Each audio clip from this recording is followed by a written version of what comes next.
What's going on, everybody? Welcome in to Blazers Uprise Live here on a Thursday. As you can see, we have no Eric today, but we do have a monumental game for the Portland Trail Blazers today in Sacramento as they take on the Kings, their first time on the road in a while. That'll be part of an 8-game picks against the spread slate. We'll also talk about the offseason trade market for the Portland Trail Blazers and who is the most likely player to be traded this offseason. That's going to be a fun conversation after picks against the spread. Hopefully you guys are having a good week and a good Thursday. Let's take a look at the picks against the spread standings as chat. You guys continue to lead this thing. We got the first game live. You got the poll live right now for the first game. Injuries in chat. Go ahead and vote in that. We got 3 games starting at 4, tipping off about right now. We'll get through them as quickly as possible for fairness. But shout out to Javon. 8-1 on Monday. He led the day. Everybody was 4-5, 5-4, 6-3. Chat was 6-3, but Javon gained 2 games on them. Chat gained ground on Crushables. Eric fell from 2nd to 4th. And it's kind of a 4-person race right now, but Chat has a comfortable lead as we speak. I'm having a rough go of it, 4-5. We did have an 11-2 day in terms of double downs, and it wasn't above 500 day collectively, 64-53, as we continue to try and make our way up to 500 before time runs out. All right, game number 1. We're starting off with this one.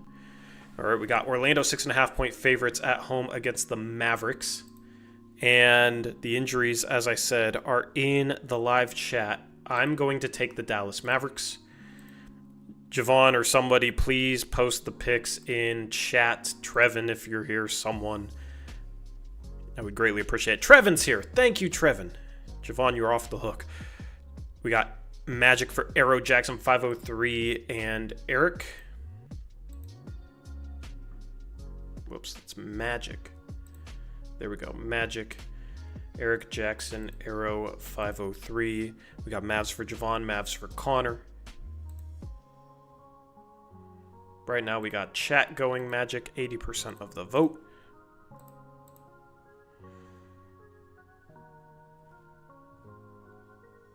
Like I said, I'm excited for the conversation later about the trade market because I feel like we haven't really touched upon that recently.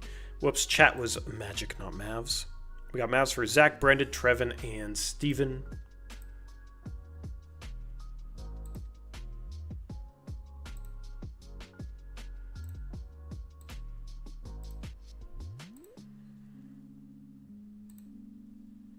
Which means we have nothing from Crushables.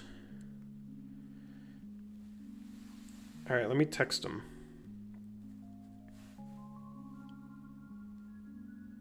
Do we have Crushables picks or not? All right.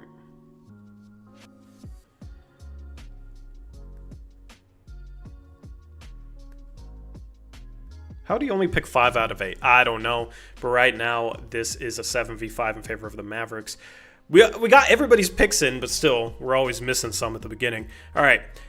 Game number 2, we got the Cleveland Cavaliers hosting the San Antonio Spurs. The Cavs, 14.5-point road favorites out for the Spurs. De'Aaron Fox, Victor Wembanyama, Riley Minix, and Charles Bassey. Out for the Cavs, Jalen Tyson and Ty Jerome. Blazer killer Ty Jerome is out.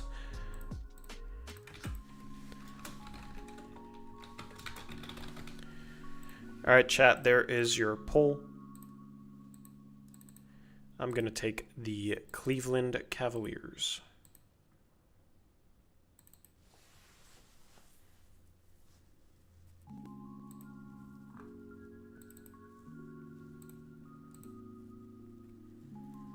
All right, we got Spurs for Arrow, Brendan, Trevin, and Steven.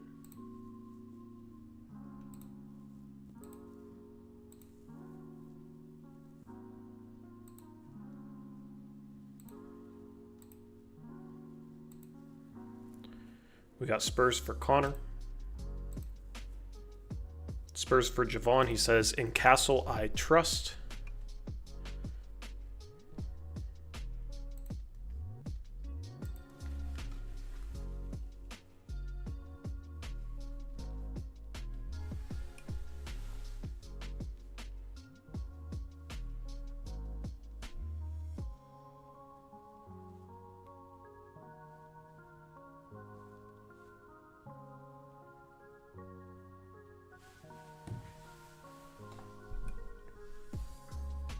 All right, and then we got Cavs for Zach Jackson,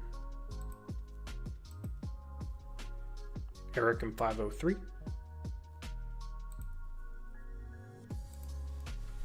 Chat goes Cavs, 56% of the vote.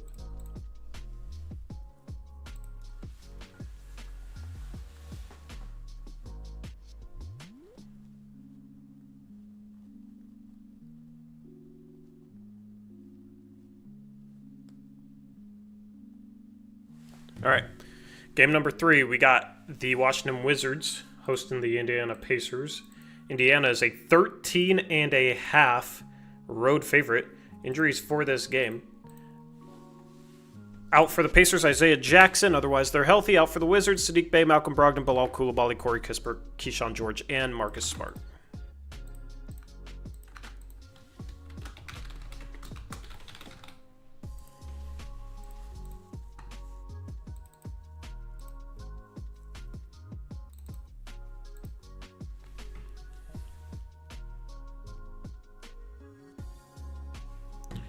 All right. While we do that, we had Cleveland for Crushables here, which makes this a 7v6 in favor of the Cavs to break that split vote. We had Orlando for Crushables here, which makes this an 8v5 in favor of the Magic. And then right here, we got Crushables going with the Indiana Pacers.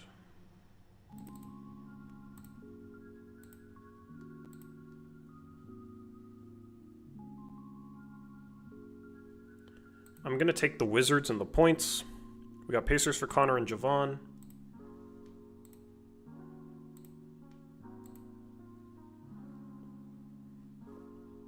You and Connor were Mavs for the Magic game. Alrighty, well. Which makes this a 7v6 in favor of the Mavs, actually, is what we had there. Alright. Wizards for Jackson, Eric, Steven.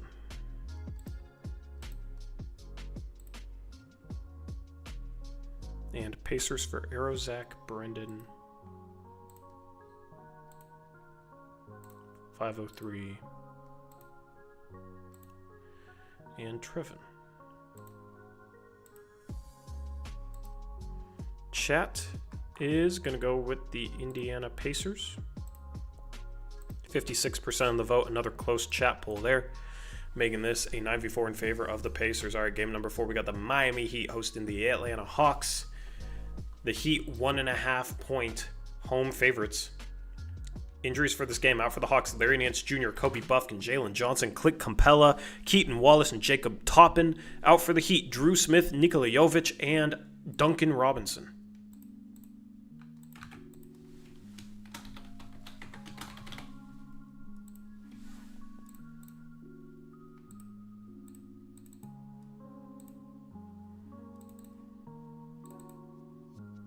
The Heat coming off their resounding win over the Golden State Warriors and Jimmy Butler's return. We're rooting for the Heat tonight because the Blazers could pass them in lottery odds tonight.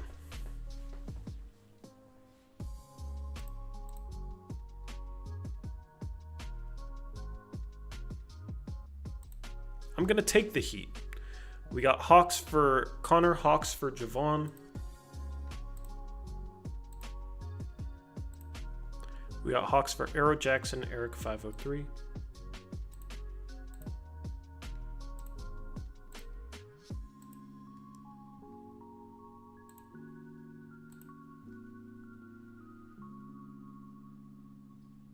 The Energy Warner says, I always feel like the plus-minus line should be reversed in spread lines. It confuses me. Yeah, it used to confuse me too. Now it makes sense. Just gotta get used to it. We got Zach going Heat. We got Trevin going Heat. We got Steven Crushables going Heat. And we got Brandon going Heat. And we got Chat going with the Atlanta Hawks in a big percentage of the vote as well, which is slightly surprising. Whoops. All right. That makes this a 7v6 in favor of the Atlanta Hawks. Good old split vote. Another one. All right. Game number 5, we got the Chicago Bulls hosting the Los Angeles Lakers. The Lakers 4.5-point road favorites. Out for the Lakers, Maxi Kleber and Rui Hachimura. Out for the Bulls, Trey Jones, Ayo Dosunmu, and Lonzo Ball.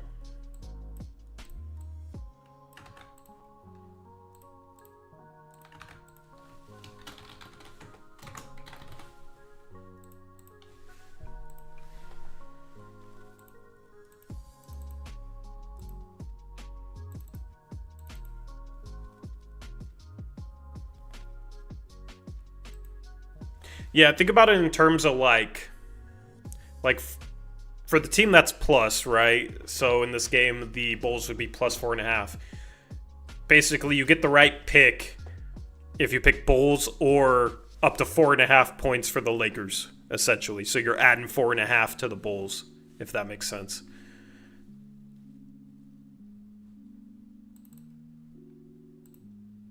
All right, we got Lakers 4, Aerozek, Eric Trevin.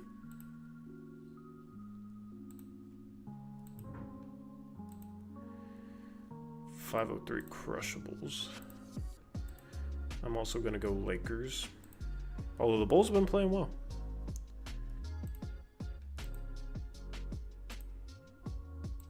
And this is second night of a back-to-back. You know what?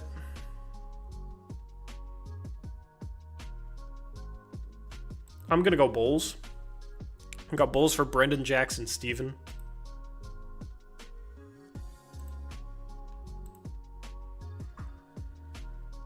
Javon went Lakers. Connor went Lakers. And chat went Lakers, 56% of the vote. A lot of 56%. Lots of 56%. That makes this a 9v4 in favor of the Los Angeles Lakers. All right, game number 6. We got the OKC Thunder hosting the Memphis Grizzlies. The Thunder are 10.5-point home favorites. Injuries for this game. Out for the Grizzlies, Brandon Clark, Zion Poland, Marvin Bagley, and John Morant. Questionable is Lamar Stevens. Out for the Thunder, Nikola Topic, AJ Mitchell, Ousmane Dieng, Aaron Wiggins, and Alex Dukas. And then questionable are Jalen Williams, the All-Star, and Kasem Wallace.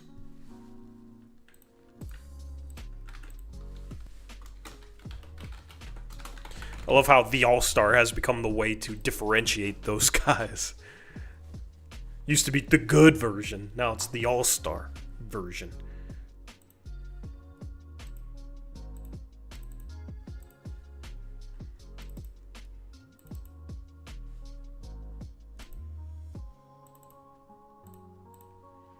All right, I'm going to go OKC. We got a lot of OKC. Let me put up the...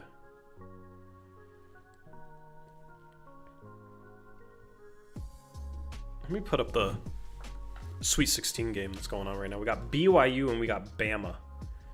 21-17, Bama leading.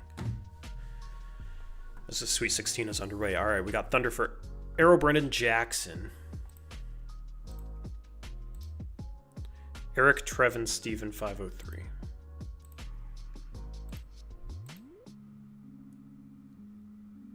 Thunder for Connor.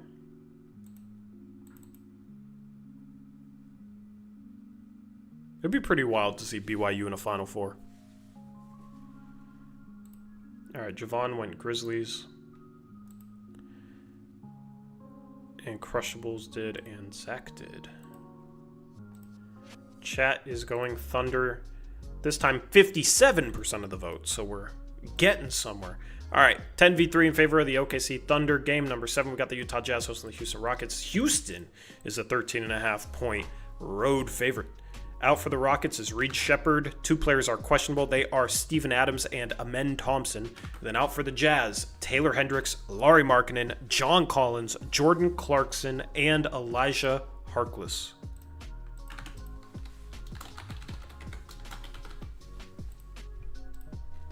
Poll is in the live chat. Let's get it rolling.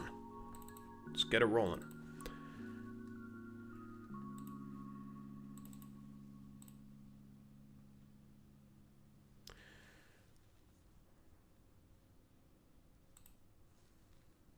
I'll take the Rockets.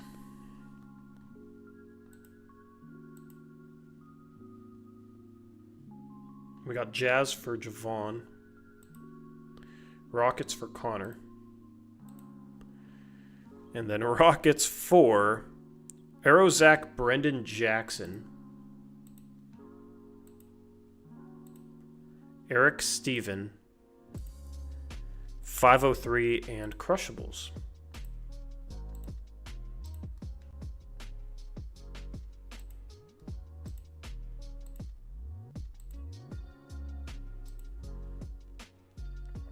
Trevin went Jazz.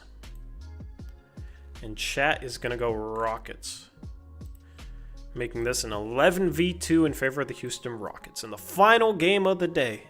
The final game of the day is your Portland Trailblazers heading into Sacramento to face the Kings. This is basically, it's what I'm calling it, the do-or-die game for the Blazers' play-in dreams. After last game, I said the play-in dream is all but dead. If the Blazers lose this game, I think the play-in dream is indeed completely dead. But the Suns lost last night. The Blazers with the win today could be 2.5 back at the 9th seed and the 10th seed. It would put Sacramento and Phoenix in a tie. I don't know what Dallas winning does to that picture, but that's what we're looking at. Injuries for this game. The Kings are 5.5 point home favorites. Injuries for this game. Out for the Blazers, Robert Williams III, DeAndre Ayton, as well as Bryce McGowan's, who broke a rib. Doubtful is Jeremy Grant. Questionable is Toumani Camara. And then out for the Kings is Jake LaRavia. Questionable is Malik Monk.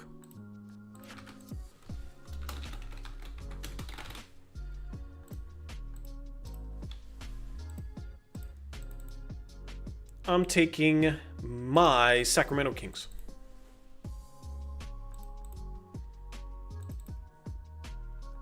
We got Kings for Javon, Kings for Steven.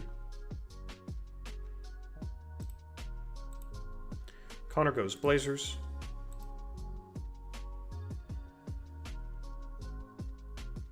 JP Savvy says I'm rooting for the Kings so bad today. Yeah, if Miami wins, then Portland could be staring at like either 2.5 back of 9th and 10th. Or their 8th best lottery odds. So, can you really go wrong if you're the Blazers today? I know that 503 is Blazers. Because that is his double down. Everyone else are Blazers except for chat. Alright. So we got Brendan Blazers. We got Arrow Blazers. We got Crushables Blazers. Chat is trying to bring it back for the Blazers. They have brought it back to a tie. It was 65% Kings, but they see everybody else go Blazers, and they don't want to miss out.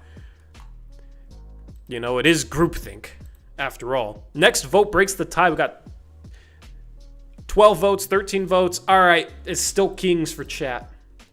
It's still Kings. I would have liked to have gained a game on chat. I shouldn't have said anything. Anyway, 9v4 in favor of the Portland Trailblazers. All right, it's time for double downs. I'm going to double down on... Let me look through the games real quick so I can choose what I want to do here.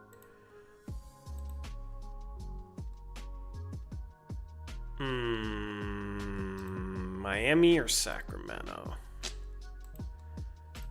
I'm going to double...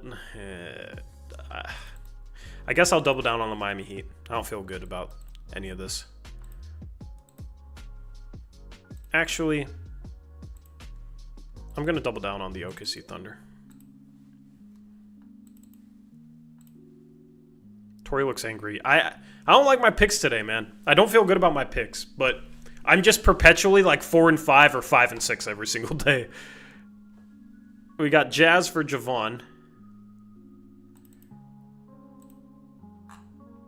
Trevin, if you could post these as well, that'd be greatly appreciated. We got Blazers for Connor. 503 is Blazers. David says Hawks is chat's double down. Thank you, David.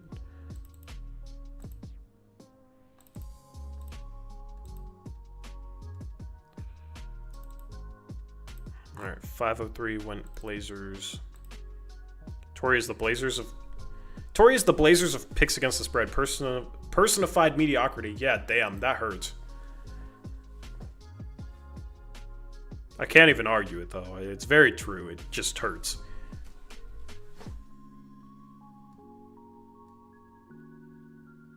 Lakers for Arrow.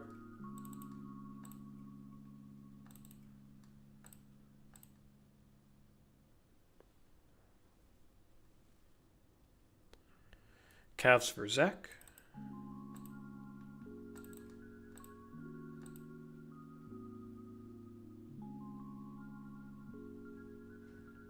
We're just going to vibe with the music. We got Hawks for Eric.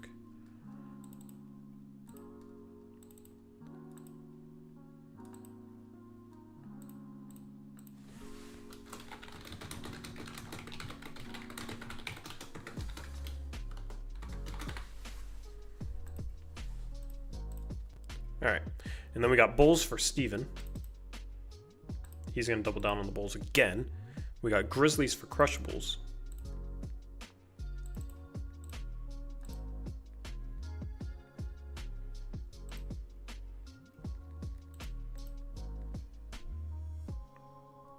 Thunder for Jackson, Brendan, Trevin. Alrighty. So that means you got 4 on the OKC Thunder. They are myself, Trevin, Jackson, and Brendan. Let me finish plugging it in here. And then we got 2 on the Blazers. Those are Connor and 503. We got 2 on the Hawks. That's Eric and Chat.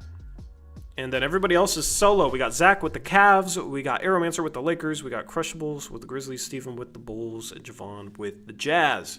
That concludes picks against the spread. Thank you for participating.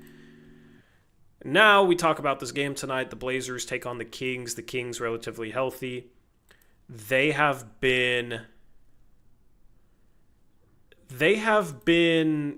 Kings have been struggling. The Kings have been one of the worst defenses in the league and a mediocre offense with Sabonis, DeRozan, and LaVine on the floor. None of those guys are looked at as good defenders, but that should be a pretty potent offense, you would think, but that has not been the result lately. It's why the Kings have fallen into potentially the 11th seed. They might not even make the play-in at this point. That team is directionless after De'Aaron Fox asked out. And they don't really know what they're doing. But they are 5.5-point home favorites today against the Blazers. The Blazers, if they win tonight, get the tiebreaker with the Kings. If they lose, they do not. And that's the situation. That is the situation. The Suns have been playing good basketball. They got blown out yesterday against the Celtics. The Celtics are on a tear right now. Let me pull up the standings here. We got the Blazers currently 3 games behind the Suns, 3 games behind the Mavs, 3.5 games behind the Kings. But, of course, if the Blazers beat the Kings, that goes to 2.5. And the Blazers will be 2.5 games back of the Kings, Suns, and Mavs. The Suns have a really hard schedule the rest of the year. We've talked about it. The Blazers' schedule gets easier in the month of April. I think the Blazers have to win tonight to be alive. I think being 3.5 back entering April is going to be too tough of a gap to make up, especially with the Blazers playing at the New York Knicks on the 30th.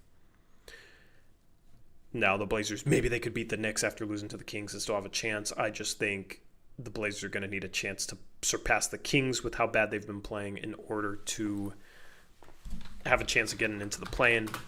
The Mavs have Anthony Davis back. They're healthier. So they're actually competitive now. The Suns, really tough schedule, but they have been playing better basketball. They recently beat the Cavs at full strength. Of course, the Blazers lost to the Cavs without Donovan Mitchell. The remaining strength of schedule for these teams, Phoenix has the hardest schedule in the league. Portland, at this point now, has only the 22nd hardest. So, 8th easiest, 9th easiest. The Kings have the 14th hardest schedule. The Mavericks have the 18th hardest schedule. So the Blazers' schedule is easier than all of them. And 2 of those tough opponents are the last 2 games of the regular season against the Warriors and Lakers. Maybe those teams rest players. So the Blazers have a chance at going on a winning streak in April against teams that might be tanking, that they might be better than. They do have a game against the Bulls. The Bulls have been playing good basketball lately.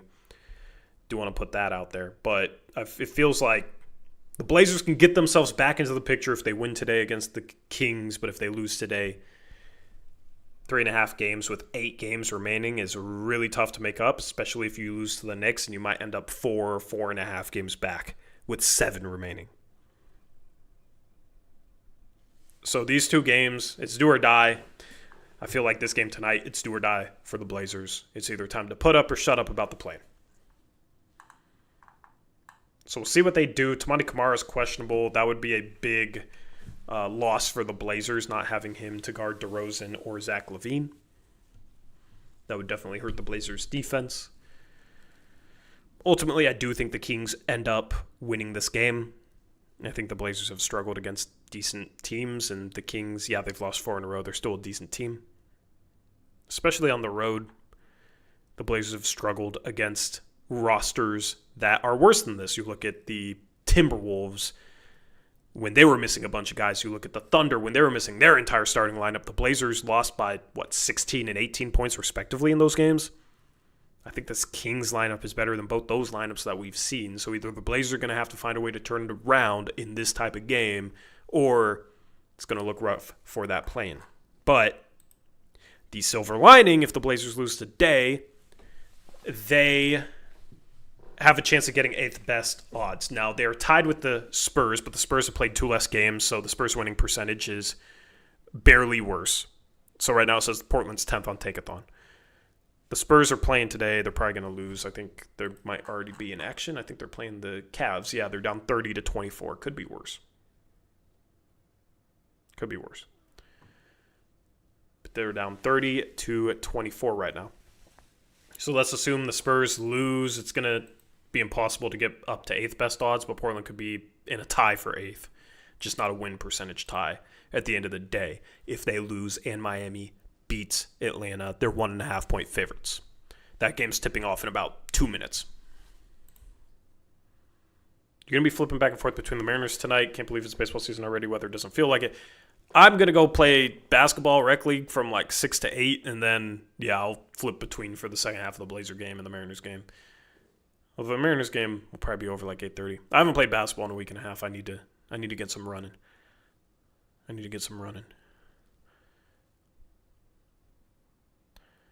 we can tank the game versus the Spurs in a few weeks if needed. Yeah, that's exactly kind of the point I'm trying to make too, with with March setting up April. If the Blazers lose these next 2 games, it's time to tank.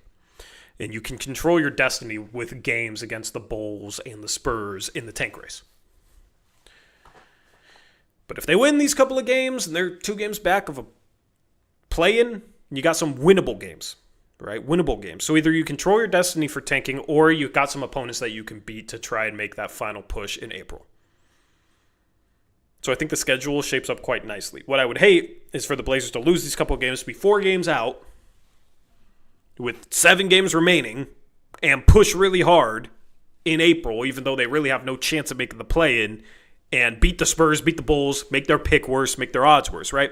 Now people will say, oh, the odds of getting Cooper Flagg, it's a minuscule difference, 3% versus 6%, right? But it's not just about that. It's about potentially getting into the top 4. A 13% chance versus a 26% chance is a pretty big difference. Also, even if the Blazers don't move up, picking 8th is better than picking 10th or 11th.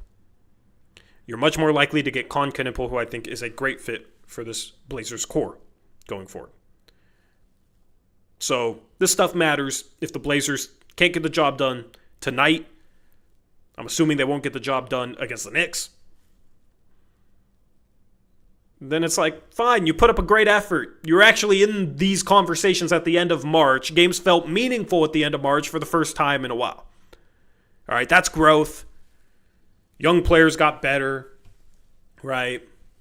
You got some questions to answer this offseason. We'll talk about that. But you got better. You were in these conversations. You didn't have to tank for a month and a half, right? And if you still end up with 8th best odds, it could be worse. Could be worse in terms of lottery odds. That's fine. That is, I don't know if I should say a successful season, but given what the expectations were before the season, I'd say, yeah, that's a successful season. Now, maybe it'd be more successful if they had a better chance of getting Cooper Flagg, right? But beyond that, successful year, okay? You can say that at the start of April. If the Blazers lose these next 2 games, you can feel good about this season. Is how I view that. All right, but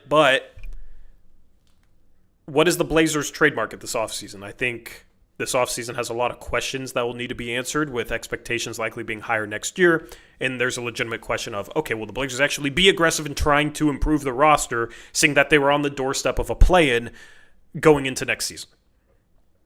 Or will the Blazers remain patient? Will they even shed some dead weight in terms of contracts, in terms of veterans? The funniest part about the way the trade market has shaped up for the Blazers over this past season, heading into this next offseason, is at the deadline, I felt like it was more likely the Blazers would trade Anthony Simons and Jeremy Grant than it was that they would trade DeAndre Ayton. Going into this upcoming offseason, it's flipped. I think it's more likely that the Blazers trade DeAndre Ayton than Jeremy Grant or Anthony Simons this offseason. You've seen the Blazers have some good moments with Donovan Clingan at center. I think they're going to be ready to start him. If you still have Robert Williams on the roster, he's going to be your backup center. Maybe you go out and find a different third-string center. Maybe you draft one in the second round, Ryan Kalkbrenner, or who knows. You got some big talent in the second round, though. The Blazers don't really need DeAndre Ayton going into next year. The reason why I think it's more likely they trade him is because I think with him being an expiring contract, that's when you can move that type of salary, whereas it's going to be far harder to move Jeremy Grant's salary. And Anthony Simons, the Blazers are going to want to market for him. Who knows if a market is actually going to shape up for him? I think if there was a legitimate market for Anthony Simons, at least a market that was suitable for what the Blazers would want back for Anthony Simons, I don't think Anthony Simons would be a Blazer anymore. I think the reason why he's still on this roster is because not enough of a trade market has materialized for the Blazers to feel comfortable moving off of him. That's just my own speculation. But that's definitely what it feels like. So, if that continues to be the case this offseason, I don't really see how the Blazers are going to be able to move Anthony Simons. I don't think they're going to give him away for nothing. I think you're still going to have the question of which one of the young guards comes off the bench between Shane Sharp and Scoot Henderson next year, which I think is kind of ridiculous, but I think that's the way things are shaping up. But I think the Blazers could be aggressive in using DeAndre Ayton's salary attached to an asset, with his salary becoming expiring this offseason, to go out and get a player that they like. Who is that player? I have no idea. Am I afraid that that player is not going to be worth the price that the Blazers pay for him? Absolutely, because I don't think there's a Denny Avdia that the Blazers are going to be able to go and get this offseason. I think the types of trades they may look at would be overpaying for Cam Johnson. But then what? Do you bring him off the bench or do you start him in front of Avdia or Kamara? Yeah, I'd have a hard time seeing the Blazers justifying trading the 2 first-round picks it would take to get a Cam Johnson just to bring him off the bench. And that's why this offseason is so fascinating. It's like, how do you get better from here? The only way you really, really get better in a way that makes sense with this core is either if you consolidate a veteran and probably a young player together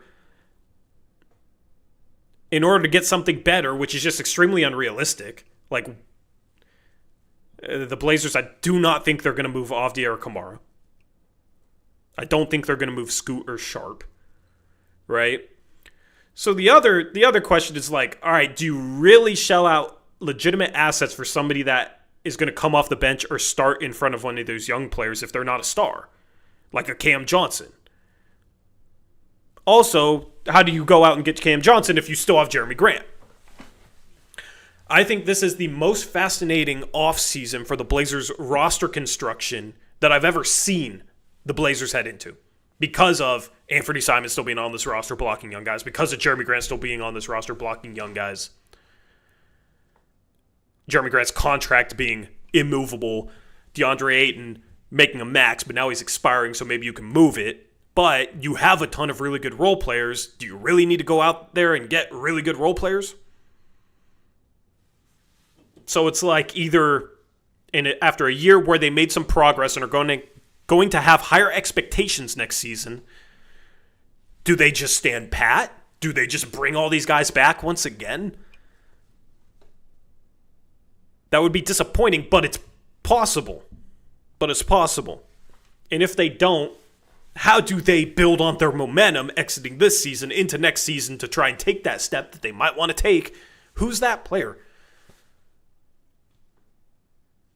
Because maybe it's shoring up the bench, getting a shooter, right? Not giving up that many assets, but then it's like, what contract are you going to trade for him? I guess Thibault and Robert Williams, that probably means you have Ayton coming back. You know, you're not going to trade Ayton, most likely, for a contract similar to his that's going to come off the bench.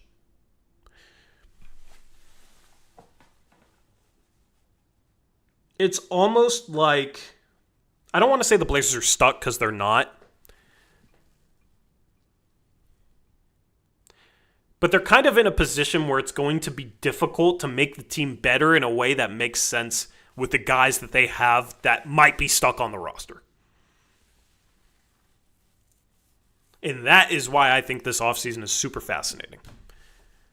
I think this might be the most fascinating offseason since we've started covering the team, since we started the channel, that I've ever seen. So let me know what you think in the comment section. If you're watching back after, let me know what you think of the live chat. We're going to wrap up this stream in a couple minutes. Do you guys understand? Do you guys understand my opinion here with how it's going to be tough to construct the roster this offseason in a way that makes sense? In a way that gets better.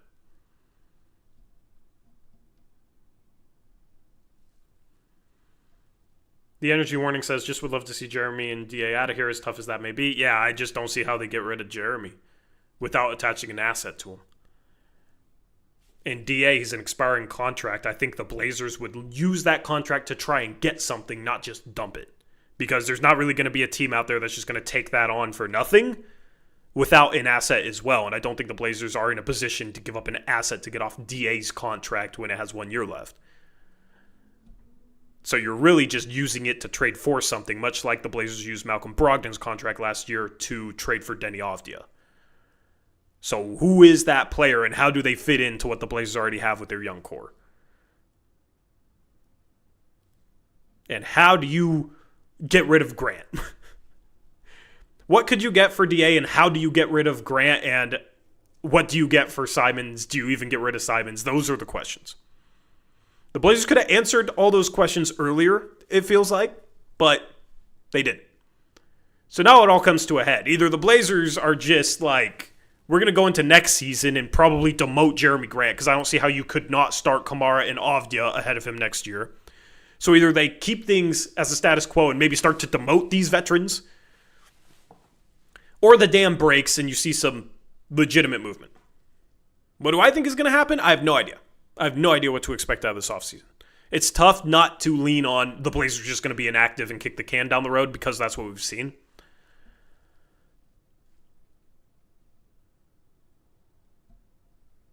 As in a pick or young player, I don't know, but I don't think a team's just going to value Jeremy Grant's contract at this point on the roster.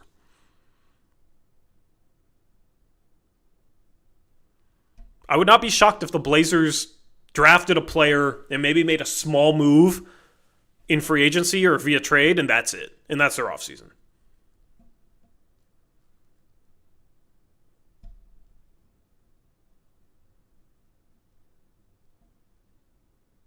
Or we trade for Markkanen with Grant plus lots of assets. That is the worst possible thing the Blazers could potentially do this offseason is a trade like that. The Blazers don't have a ton of future draft pick capital. The assets it would take to get Lauri Markkanen, especially when you're dealing with Danny Ainge, the assets it would take to get Lauri Markkanen would basically be the Blazers going all in for a player that's not even a star right now, when the Blazers need a star and have a bunch of really good role players.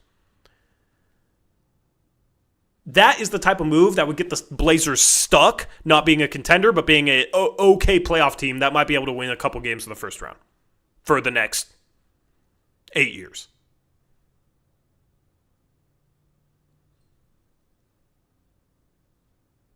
Like, that move makes it harder for the Blazers to build a contender in the next decade.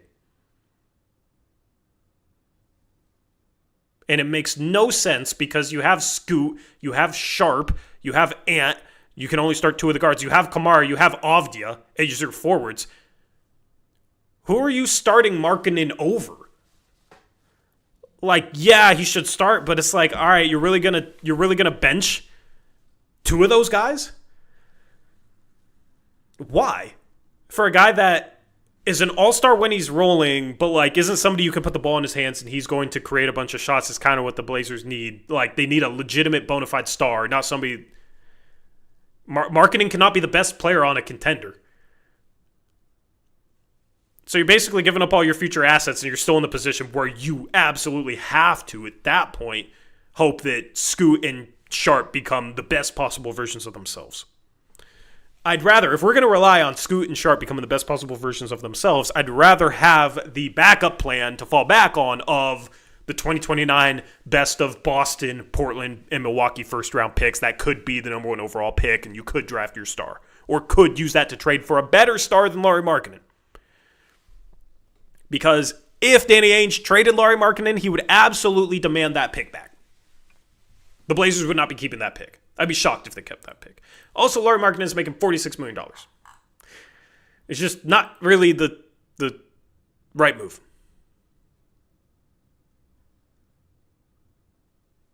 Sam Hauser is the best choice, to be honest. Who's with me? Go draft Kobe Brea in the second round. He's the next Sam Hauser.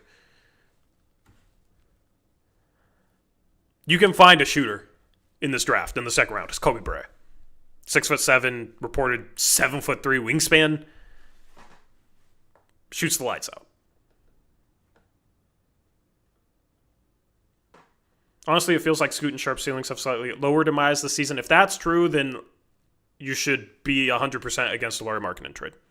Lauri Markkanen cannot be the best player on a good team. Or on a contender.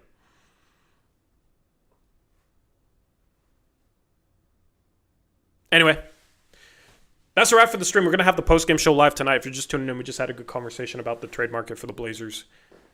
Some of the questions, though, have to answer this offseason. We're going to have a mock draft on the post-game show tonight. We'll recap the Blazers versus the Kings. Either the Blazers will be in the play-in picture or it'll be time to tank, depending on if they win or lose this game.